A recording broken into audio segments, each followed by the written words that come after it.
le Conseil national des politiques de lutte contre la pauvreté et l'exclusion sociale. Ce Conseil national est placé auprès du Premier ministre. Il a été créé il y a 20 ans. Il est composé de tous ceux qui, de près ou de loin, s'occupent de lutte contre la pauvreté et l'exclusion sociale dans ce pays. C'est-à-dire qu'il y a donc 8 collèges qui représentent le monde associatif, bien sûr, que j'ai, je dirais, dont j'ai apporté une plus-value cette année au moment du renouvellement du CNLE, parce que le monde associatif est à mes yeux très important dans ce pays.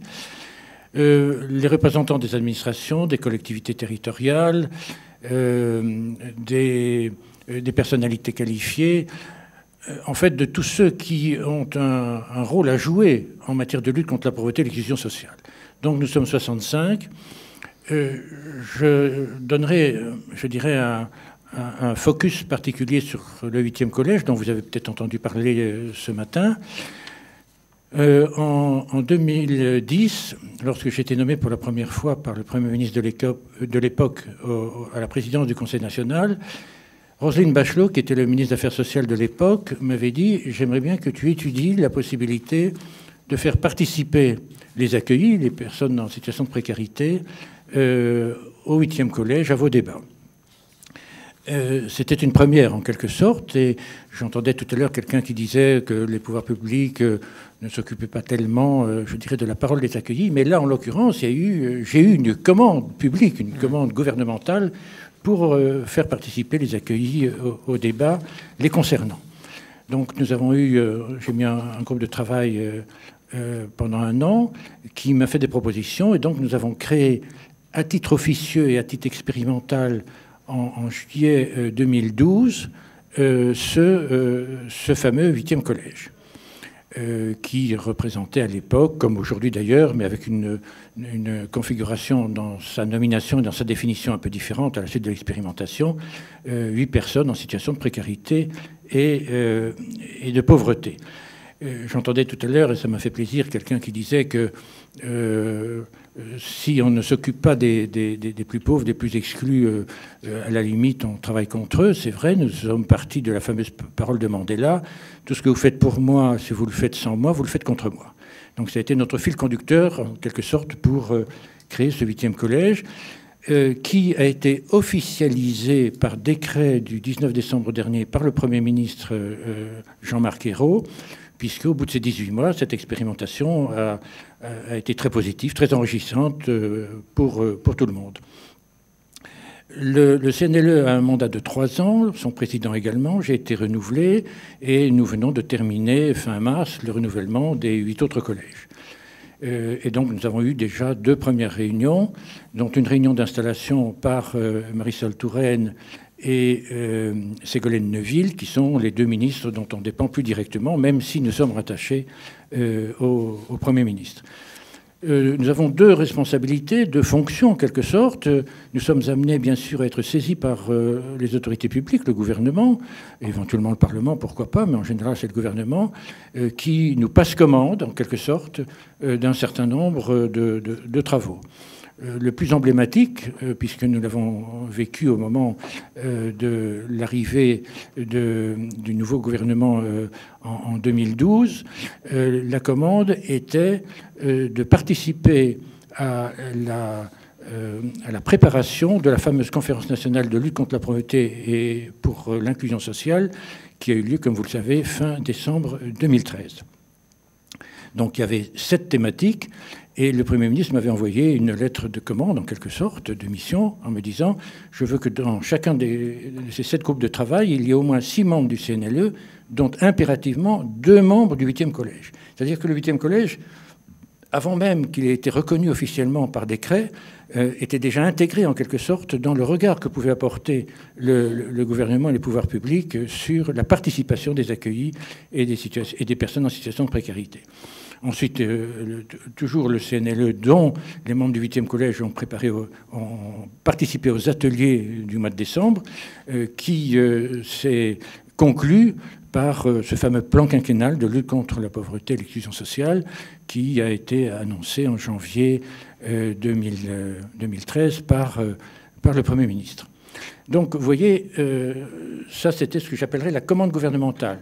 Mais l'une des grandes forces du CNLE, c'est que nous pouvons nous autosaisir en permanence de tout domaine, de toute thématique, de tout problème, de toute réaction, de toute proposition de loi ou de projet de loi venant de l'extérieur. Nous pouvons nous en autosaisir en permanence à partir du moment où nous estimons que la lutte contre la pauvreté et l'exclusion sociale sont concernées par des déclarations, par des propositions, etc., etc. Donc, si vous voulez, je vais vous donner un exemple parmi beaucoup d'autres. C'était l'année dernière, au mois de juin de l'année dernière, une association, le Secours catholique, nous avait saisi en disant, écoutez, l'UNICEF d'une part et l'INSEE d'autre part viennent de sortir des rapports sur la pauvreté des enfants. Dans ce pays, il y a 3 millions d'enfants qui vivent sous le seuil de pauvreté, à l'intérieur des 8 700 000 personnes, hommes, femmes et enfants, qui vivent sous le seuil de pauvreté. Chiffre de 2011. Depuis 2011, nous aurons les chiffres en septembre. Malheureusement, en raison de la gravité de la situation économique, je crains que ce chiffre soit encore plus important. Il faut que nous soyons bien conscients que ces 8 700 000 hommes, femmes et enfants qui vivent sous le seuil de pauvreté, ça représente 14,3% de la population française. C'est-à-dire dans l'un des pays qui est estimé comme l'un des plus riches ou des plus privilégiés du monde, ça interpelle de se dire que, je dirais, c'est un pays relativement à l'aise et qui a quand même une proportion très importante de sa population qui vit sous le seuil de pauvreté.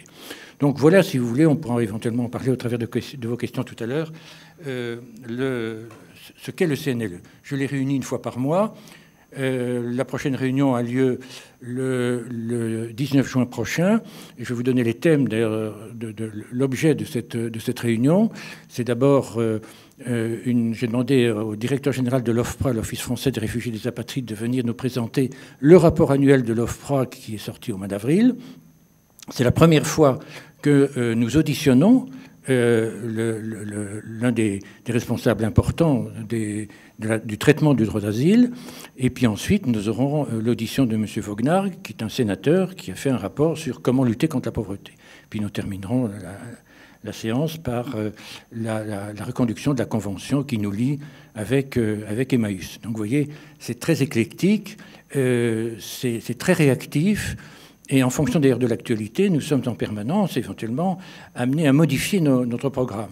Je vais vous donner la dernière. Hier après-midi, le cabinet de M. Rebsamen, le ministre du Travail, m'a demandé d'être auditionné le 25 juin prochain, à la veille de la conférence sociale, de façon à ce que le CNLE puisse apporter son avis et en particulier soutenir le monde associatif qui souhaite participer aux travaux du Conseil national. Sachant, quelqu'un l'a dit ce matin d'ailleurs, sachant que c'est vrai, le monde syndical est assez opposé à l'association du monde associatif aux problèmes liés au chômage, à la précarité, à l'emploi, etc., parce que les syndicats estiment qu'ils ont le monopole, en quelque sorte, du traitement du chômage. Et donc, avec le monde associatif que nous avons soutenu, j'ai envoyé une lettre à ce sujet à M. Rebsamen, le réseau Alerte a demandé à ce qu'à l'intérieur de cette conférence sociale, il puisse y avoir au moins un groupe de travail ou un atelier, en tout cas, associant le monde associatif. Voilà, si vous voulez, quelques points de repère sur le CNLE. Alors, la première question que vous m'avez demandée, depuis 30 ans, quelles sont les grandes évolutions des politiques de lutte contre l'exclusion? Alors, je crois qu'il faut faire un petit retour en arrière. Pour moi, c'est même pas 30 ans, je dirais c'est 40 ans. Quand la France est sortie de ce que nous appelons les 30 glorieuses, c'est-à-dire la reconstruction de la France, la croissance, etc., dans les années 70-80, nous avons vécu, en quelque sorte, des évolutions très importantes de la société française. Première évolution, 1973-1979, les deux premières crises pétrolières. Très important. C'est à ce moment-là que la France et les Français ont découvert ou redécouvert la notion de chômage. Deuxième point important, 1973, c'était une mesure humaine je dirais très acceptable, et plus qu'acceptable par la France, c'était ce qu'on appelle le rapprochement familial. C'est-à-dire toutes les personnes d'origine étrangère, maghrébine et subsaharienne, que nous avons fait venir pour aider à notre croissance économique, pour travailler dans nos mines de charbon, pour travailler dans nos usines, pour travailler dans nos champs, etc., sont venus sans femme et enfants. Et donc, c'était M. Giscard d'Estaing, à l'époque, qui était président de la République, qui, donc, en 1973, a, je dirais, accepté, ou a décrété, ou a décidé le rapprochement familial. C'est une mesure également très importante dans l'évolution de la société française, parce que autant la mesure sur son principe était humanitairement bonne, autant, on l'a vu et on le vit encore douloureusement aujourd'hui, c'est une mesure qui n'a pas été préparée en matière d'intégration, en matière d'insertion, en matière d'alphabétisation, en matière de formation. Et donc, si vous voulez, si aujourd'hui on souffre encore, malheureusement, je dirais, de cette mesure qui était bonne au départ, elle a été en quelque sorte mal préparée, mal gérée. Et c'est malheureusement, c'est une des conséquences des difficultés que nous rencontrons aujourd'hui avec certains de nos concitoyens qui fustigent les populations d'origine étrangère. Puis le troisième phénomène auquel on n'a pas pris garde non plus, c'est le commencement de ce que j'appellerais le délitement des familles, c'est-à-dire les séparations, les divorces, etc., qui ont conduit aujourd'hui, il ne faut quand même pas l'oublier, à ce que dans ce pays, il y a 1 500 000 femmes qui vivent seules avec enfants. Et donc ces trois phénomènes n'ont à aucun moment été pris en compte par les politiques, quelles que soient les majorités au pouvoir. Et entre-temps, donc entre cette époque-là et je dirais 1998 et aujourd'hui, la pauvreté a beaucoup changé de visage. La pauvreté était au départ souvent un phénomène qui touchait beaucoup les personnes âgées. Et puis petit à petit, en fonction de ce que je viens de vous dire, ça a touché les jeunes, ça a touché les familles monoparentales, ça a touché aujourd'hui les personnes vivant en milieu rural, ça touche également les travailleurs pauvres. Donc toute une série de catégories nouvelles qui, en raison de l'évolution de la situation dans ce pays, sur le plan économique, sur le plan budgétaire en particulier, je ne parle pas de la crise de 2008, a fait qu'aujourd'hui, la pauvreté a changé de visage. Alors c'est vrai qu'à une certaine époque, jusque dans les années, je dirais 2005, il y a eu une progression de la création d'emplois. Mais en analysant bien les chiffres, il faut bien savoir qu'une grande partie de ces emplois étaient malheureusement des emplois soit précaires, soit des emplois aidés, ce qui naturellement, je dirais, estompait un peu le problème, le phénomène du chômage, ce qui malheureusement aujourd'hui n'est plus la même chose. Alors, il a fallu attendre 1998 pour que tout à coup, gouvernement et Parlement se saisissent du problème de la pauvreté et de l'exclusion. D'où la fameuse loi de juillet 1998 qui, en quelque sorte, a été la première loi pour lutter contre la pauvreté et l'exclusion sociale. Alors, quelles étaient les trois grandes lignes de ce projet de loi, quelle était en quelque sorte la philosophie de cette loi?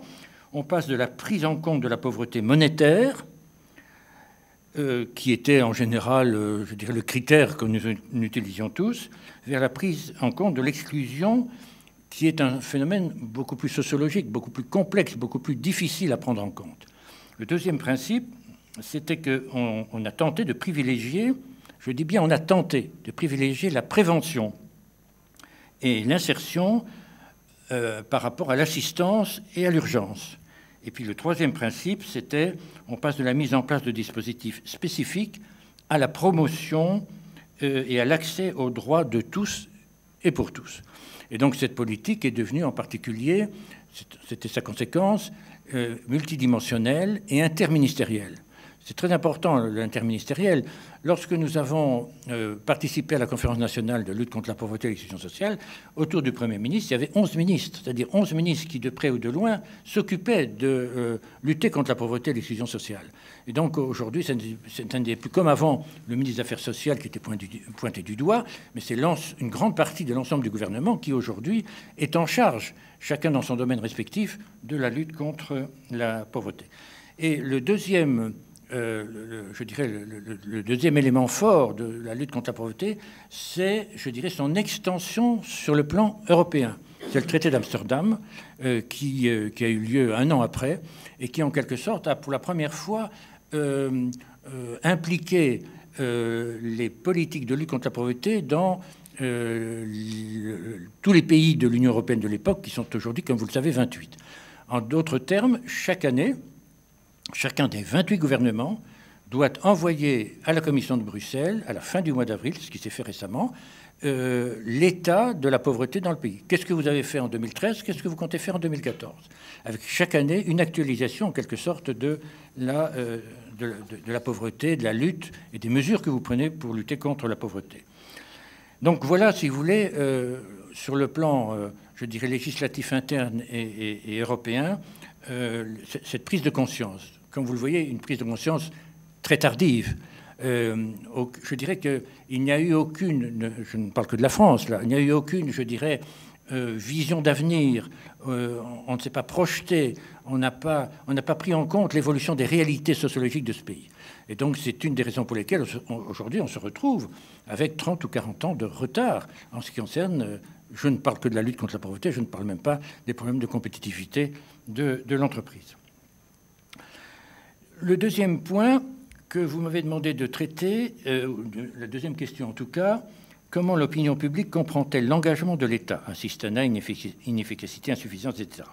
Alors c'est vrai qu'à partir du moment où ce pays est entré en difficulté, le français, certains Français, ont essayé de trouver en quelque sorte un bouc émissaire. Je n'ai pas de boulot, la faute à qui? Alors bien sûr, ça peut être la faute au gouvernement, mais très vite, c'était la faute à l'autre, à celui, aux différents, donc à l'étranger. Et donc, on a eu une augmentation de la stigmatisation de la xénophobie dans ce pays. Et il est évident qu'à partir de ce moment-là aussi, où les recettes étant plus contraintes, il est évident que, entre guillemets, l'investissement social qui se faisait obligeait en quelque sorte le gouvernement à prouver qu'il y avait un retour sur investissement dans le domaine social. Et donc que les Français pouvaient en quelque sorte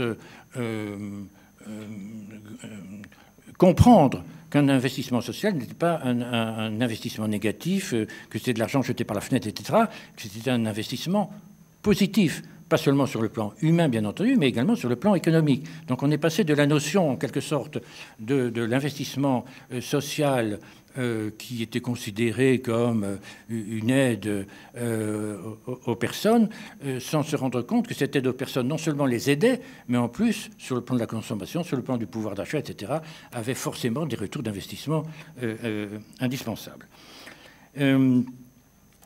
Et malheureusement, cette notion de rejet, de faute à qui, de montrer du doigt les autres, ceux qui étaient aidés, considérés comme être suraidés par rapport souvent aux Français dits de souche, cette ambiance a été malheureusement stigmatisée en partie par le relais de la presse, il faut le reconnaître, et par le relais d'un certain nombre de responsables politiques aussi. Ce qui, naturellement, n'a pas facilité grandement les choses pour essayer d'avoir un discours et une pédagogie sereine vis-à-vis de tous ceux qui se trouvaient dans la difficulté. Alors c'est vrai que les gouvernements successifs ont essayé en quelque sorte de démontrer que les aides qu'elles apportaient, je dirais, n'étaient pas un investissement jeté par la fenêtre. Et donc on a commencé à inciter à ce moment-là nos concitoyens au chômage ou sans emploi, en quelque sorte, à faire les efforts nécessaires pour retrouver du travail. C'était pas évident, et ce n'est pas toujours évident dans la conjoncture actuelle, mais il a fallu en quelque sorte essayer de parer au plus pressé ou de donner en tout cas une image. Je dirais que l'investissement social, dans tous les domaines, était un investissement qui, au-delà de l'aspect humain, avait je dirais un aspect économique. Et c'est la raison pour laquelle donc il y a eu le RMI, le revenu minimum d'insertion, le RSA aujourd'hui, le revenu de solidarité socle et le revenu de solidarité active. Mais il est évident que la mise en place d'un système extrêmement complexe et difficile pour des gens modestes, pour des gens qui ne maîtrisent pas en quelque sorte la dimension administrative, est devenue très compliquée, très difficile, d'où ce drame que nous connaissons, celui des non-recours. Je reprends l'exemple du revenu de solidarité active, ou surtout celui du revenu active. Vous vous rendez compte qu'aujourd'hui, 70% de ceux qui pourraient bénéficier du revenu de solidarité active, c'est-à-dire ceux qui seraient susceptibles de retrouver un travail avec un complément, je dirais, d'aide, ne le demandent pas parce que soit ils trouvent que les choses sont beaucoup trop compliquées, soit pour un certain nombre d'entre eux, il y a... On parlait ce matin de la dignité. Il y en a qui ne veulent pas, en quelque sorte, non plus solliciter l'aide publique. Et puis, il y en a qui n'ont pas les moyens de remplir, je dirais, les formulaires pour en bénéficier. Vous retrouvez la même chose dans le DALO, le droit au logement opposable, où moi-même, j'ai dû aider un certain nombre de nos concitoyens à remplir le dossier. Il y a des moments où je n'y arrivais pas, tellement c'était compliqué. Donc, cette complication, cette stigmatisation a fait que beaucoup de nos concitoyens ont renoncé, en quelque sorte, à leurs droits. Avec Louis Gallois, le président de la FNARS, nous avions évalué il y a un an, je dirais, le coût du non-recours, en quelque sorte l'économie que fait l'État aujourd'hui, parce qu'il n'y a pas de recours. On l'avait évalué entre 6 et 10 milliards d'euros. Ce qui veut dire que lorsque nous avons été réunis à Matignon chez le Premier ministre, avec tout le CNLE, et que le gouvernement disait « nous allons lutter contre le non-recours », j'ai dit « Monsieur le Premier ministre, c'est bien, nous ne pouvons qu'approuver, mais il faut savoir ce que ça va coûter à la puissance publique, ce que ça va coûter à l'État. Nous sommes déjà en grande difficulté. C'est très bien sur le plan humain, sur le plan de lutte contre la pauvreté et l'exclusion sociale, de lutter contre le non-recours, mais ça va coûter au budget de l'État entre 6 et 10 milliards. Il faut prendre en compte dès aujourd'hui cette dimension financière. Il y a autre chose également à propos de la stigmatisation et du mot assistanat, qui naturellement a été déformé, dévoyé, et qui est devenu horrible dans le contexte actuel. L'assistanat, qu'est-ce que c'est que l'assistanat? L'assistanat, c'est, pour parler, je dirais, de façon plus positive, c'est l'aide que nous pouvons apporter à ceux de nos concitoyens qui sont dans la difficulté. C'est le partage vis-à-vis de ceux qui, aujourd'hui, ont besoin de la solidarité nationale. Est-ce qu'on parle d'assistanat quand, hier ou avant-hier, les agriculteurs demandent l'aide de l'État pour bénéficier, je dirais, de subventions leur permettant de reconstituer leur récolte? Est-ce que chaque fois que, et on en a eu plusieurs depuis quelques mois, nous avons eu des tornades, etc., des communes qui ont été déclarées sinistrées, et donc l'aide de l'État va leur être apportée, c'est-à-dire l'aide de la collectivité, c'est-à-dire l'aide de nous tous, puisque nous sommes tous contribuables. Est-ce qu'on parle d'assistanat dans ces cas-là? Donc il faut absolument que par un discours, je dirais, et une pédagogie relativement intelligente, on se rende compte que chacun de nos concitoyens, à un moment ou à un autre, peut être aidé. Alors, je sais que c'est un des grands mots également, c'est de dire que c'est une montée de ce qu'on appelle les classes moyennes qui craignent de tomber un jour dans le seuil de la pauvreté. Mais aujourd'hui, personnellement, je dis que nous sommes potentiellement des personnes en situation de précarité et de pauvreté. J'ai 2 enfants qui ont été momentanément au chômage. Pour eux, c'était des situations de précarité. Donc, personne n'est aujourd'hui, me semble-t-il, à l'abri de la précarité et, à la limite, quelquefois même de la pauvreté. Bon. Donc, je pense qu'il faut avoir un discours, je dirais, suffisamment ouvert et intelligent pour comprendre que ça peut arriver à tout le monde, que ce n'est pas en soi dramatique, mais que l'aide familiale ou amicale ou de la collectivité, chacun d'entre nous peut un jour en avoir besoin. Le troisième thème que vous m'avez demandé d'aborder, je lis la phrase. « Dans un contexte budgétaire particulièrement contraint, est-ce que les politiques continuent de considérer de la même manière l'engagement de l'État dans la lutte contre l'exclusion? Quelles sont les perspectives alternatives qui sont défendues ?» Bon. Alors, aujourd'hui, c'est vrai que nous sommes très contraints. Mais en même temps, si vous voulez, il y a quelques lueurs. Je dis quelques lueurs. Je vous ai parlé tout à l'heure du plan quinquennal de lutte contre la pauvreté et l'exclusion sociale. 2,5 milliards sur 5 ans. C'est un pas en avant. Ce n'est pas le Pérou, loin de là. Le Conseil national que je préside avait demandé la revalorisation en 5 ans de 25% du RSA. Pourquoi 25%? Parce que depuis sa création, il a perdu 25% de sa valeur. Nous avions demandé une revalorisation, une actualisation de l'aide personnalisée au logement.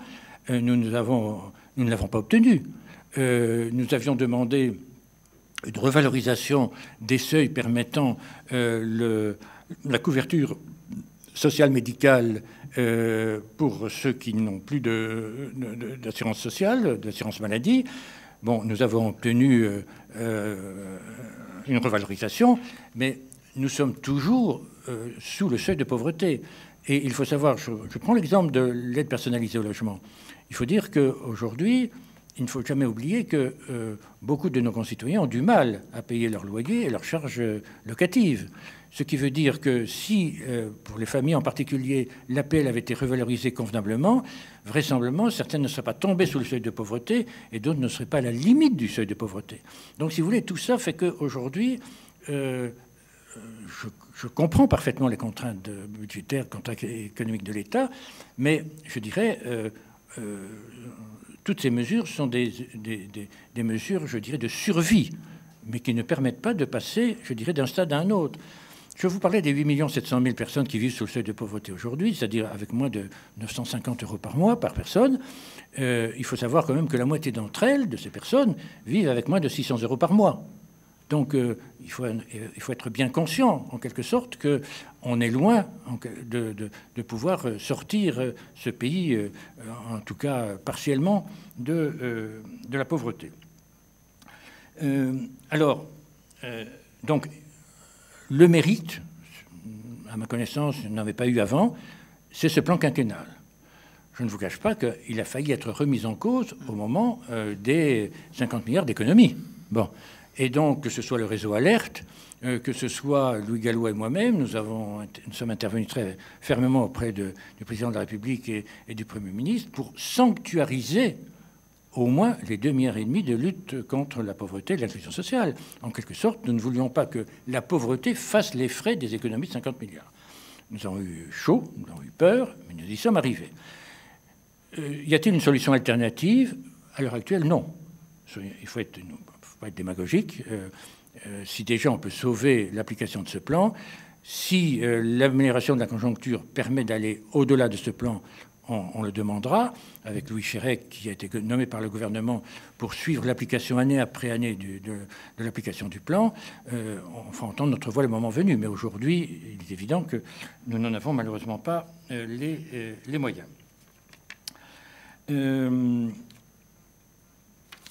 Alors, vous m'aviez... Ah oui, la quatrième question était la suivante. Quel est votre avis sur l'évolution de l'organisation de l'intervention sociale auprès des publics en grande exclusion? Quelles seraient les solutions des missions attribuées aux travailleurs sociaux? Alors là, je vais m'adosser au séminaire de la FNARS, qui a eu lieu, je crois, à Valence l'année dernière, et qui fait toute une série de propositions auxquelles nous adhérons complètement. Il est évident qu'aujourd'hui, il faut refonder la formation des travailleurs sociaux. Je me rappellerai toujours, l'année dernière, j'avais été sollicité par l'Institut de formation des travailleurs sociaux de la région PACA, à Aix-en-Provence. Pendant toute une journée, nous avions débattu de l'évolution de la profession. Alors, il y avait un tiers d'accueillis, un tiers de professionnels, un tiers d'étudiants. J'avais été très frappé de voir à quel point les étudiants étaient très inquiets, bien qu'ils avaient choisi ce métier, très inquiets d'entrer en quelque sorte dans la vie active. Pourquoi? Parce que quand ils entendaient leurs aînés, la manière dont leurs aînés étaient souvent maltraités par les accueillis, par les personnes en situation de fragilité, en situation de pauvreté, parce que soit le travailleur social, et ce n'était pas de sa faute, ne pouvait pas apporter, je dirais, la solution immédiate satisfaisante, soit parce qu'il n'avait pas les clés pour orienter la personne vers une institution qui aurait pu plus facilement la mettre sur les rails, que ce soit en matière de logement, en matière médicale, en matière de RSA, en matière d'emploi, etc. Donc c'était difficile. Alors, je crois, et là nous sommes, le CNLE et la FNARS, nous sommes entièrement d'accord, il y a 3 éléments qui sont fondamentaux pour nous. C'est d'abord et avant tout la prévention. Je m'explique. Dans ce pays, nous n'avons pas une culture de prévention. Autant beaucoup d'autres pays l'ont, chez nous, on est infichu de faire la prévention. Quelle que soit, malheureusement, je dirais, la situation économique de ce pays. C'est vrai que la prévention implique une mise d'investissement, une mise d'argent au départ. Mais je dirais que c'est sans commune mesure avec le résultat que l'on peut en attendre un jour. Si on ne fait pas de prévention, dans quelques domaines que ce soit, enfin, je mets le domaine de la santé séparément, parce que dans le domaine de la santé, il y a des préventions. Il y a les vaccins, etc. Il y a globalement une situation de prévention. Mais dans les domaines de la pauvreté et de l'exclusion sociale, non. Ce qui veut dire qu'un jour, quand vous retrouvez les associations, les travailleurs sociaux, une personne à la rue, sans logement, sans boulot, séparée de sa famille, etc., et quelquefois psychologiquement en situation difficile, la remontée, le réinvestissement est beaucoup plus coûteux, bien entendu, que si on avait fait de la prévention au départ.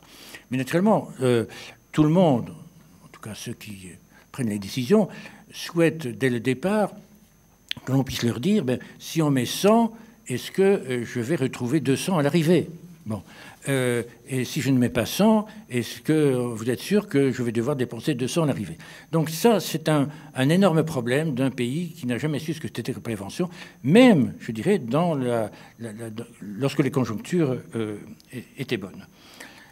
Vous avez beaucoup insisté sur l'accompagnement.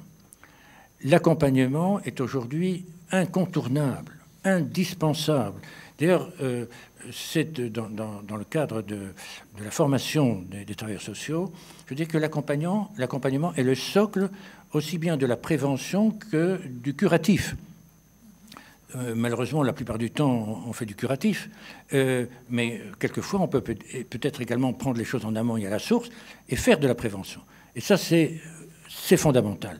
Il faudrait en quelque sorte, et d'ailleurs c'est une des propositions de la FNARS, de créer des consultations sociales de proximité.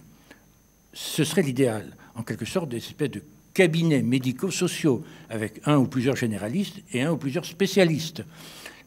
Mais les statuts des différents intervenants sociaux est tel qu'il faudra du temps, j'imagine, pour mettre tout le monde autour de la table, entre les travailleurs sociaux du département, ceux des communes, ceux des associations, etc. Mais c'est indispensable. On n'en sortira pas s'il n'y a pas une vue individuelle, globale, permettant à chacun de trouver les solutions à ses problèmes immédiatement. Et il faut bien savoir, j'en sais quelque chose parce que j'ai fait beaucoup de permanence sociale, il faut savoir que quand on vous demande un logement, c'est qu'au-delà du logement, mais on n'ose pas vous le dire, derrière, il y a 1001 autres difficultés qui reflètent en quelque sorte le problème du logement. Je me rappellerai toujours, il y a 4 ans, aux semaines sociales présidées par Jérôme Vignon, il m'avait demandé de présider un atelier sur l'hébergement d'urgence. J'avais expliqué que pour moi, aujourd'hui, une société ne peut vivre de façon équilibrée et harmonieuse que sur 4 piliers. Le logement, la formation, l'entrée dans la vie active et la santé. Et à la fin de mon propos, il y a une femme qui est venue me voir en me disant, j'étais député à l'époque, monsieur le député, je vis avec mes 5 enfants et mon mari dans 18 mètres carrés insalubres dans le 18e arrondissement. Et la PMI, la protection maternelle et infantile, veut me retirer les 2 derniers parce qu'il y a des risques de saturnisme. J'avais devant moi ce que je viens de vous dire, les 4 fameux piliers. Bon, on a pu trouver la solution puisque je connaissais bien le président de la Poste, le mari travaillant à la Poste, M. Bailly de l'époque, donc on a trouvé une solution. Mais j'ai voulu vous donner cet exemple pour vous montrer à quel point beaucoup de nos concitoyens sont dans cette situation. Problème de logement, problème de formation. Comment voulez-vous que les enfants fassent complètement leur boulot s'il n'y a pas suffisamment d'espace à la maison pour pouvoir travailler? Comment voulez-vous qu'ensuite, s'ils n'ont pas une bonne formation, ils puissent entrer dans la vie active et de surcroît, risque de problèmes de santé? Et donc, ces problèmes d'accompagnement et de prévention sont vraiment fondamentaux. Et alors, la FARS dit aussi, et elle a raison, il faut sortir, autant que faire se peut, de nos bureaux, sortir de nos institutions, sortir de nos structures. Parce que il y a énormément de pauvreté cachée, énormément de pauvreté qu'on ne connaît pas, ni les uns ni les autres. J'ai un exemple que j'ai vécu dans ma ville, à Versailles, il y a 3 mois. Un monsieur amène une personne âgée au CCAS qui vit dans 9 mètres carrés insalubres, et ce depuis des années. Donc, s'il n'y avait pas eu en quelque sorte cette personne qui s'était tout à coup rendu compte qu'il y en avait un qui vivait dans la misère, personne ne s'était rendu compte qu'il y avait cette personne dans cette situation-là. Donc, on n'imagine pas le nombre de nos concitoyens qui vivent dans des situations impossibles. Et si vous voulez, j'ai suivi depuis plusieurs années ces problèmes où je me rends compte que l'accompagnement et la sortie de nos bureaux est fondamental. Il y a 4 ans, à Strasbourg, en plein Strasbourg, dans un immeuble social, on se rend compte tout à coup qu'un homme est mort. Vous êtes tous assis, il était mort depuis 3 ans. Depuis 3 ans, en plein Strasbourg. C'est-à-dire qu'il y avait les voisins du palier, du dessous, ne s'étaient pas rendus compte, ou ne s'étaient pas préoccupés, en quelque sorte, de la situation de cette personne. Le fait que sa boîte aux lettres regorge de papier, de lettres, etc., personne ne s'en était préoccupé. Et je peux multiplier les exemples. C'était il y a 5 ans à Istres, où, par manque de discernement de la préfète de l'époque, elle a accordé le concours de la force publique pour expulser une famille, le mari, la femme et les 3 enfants. Et quand la force publique est arrivée, le mari s'est défenestré, il est mort. C'est-à-dire que par un manque de discernement de la puissance publique, on a fait une veuve et 3 orphelins. Je pourrais vous citer de multiples exemples comme ça, quotidiens, en quelque sorte. Et c'est là que je dis que non seulement le travail social est fondamental, le travail des associations est fondamental. Et il ne faut pas non plus toujours donner l'impression que c'est la faute aux autres. C'est la faute à la commune, c'est la faute au département, à la région, à l'État, aux associations, éventuellement aux travailleurs sociaux. Je dirais que nous sommes tous co-responsables de la vie de nos concitoyens, aussi bien dans le cercle familial, amical, voisinage et au-delà. C'est, à mes yeux, fondamental. Et c'est pour ça qu'il faudrait, dans ce cas de cette solidarité, nous puissions faire passer des messages à nos concitoyens, je dirais, d'avoir ce don d'observation, ce don de regarder autour de soi si l'environnement dans lequel nous vivons, dans lequel ils vivent, je dirais, est suffisamment normal, de telle sorte qu'on puisse, autant que faire se peut, éviter les drames. Voilà ce que je voulais vous dire, en terminant par quelque chose qui, pour moi, est important, puisque ça a toujours été, je dirais, le fil conducteur de ma vie, puisque j'ai toujours été très investi dans le domaine social. Il y a 2 choses qui doivent toujours nous guider. La première, c'est que nous devons tous être individuellement et collectivement ce que Camus appelait des éveilleurs de conscience. C'est fondamental. Et la deuxième ligne de conduite, que nous devons nous approprier également, c'est cette parole de Jean Vanier: tout homme est une histoire sacrée. Merci. Merci beaucoup.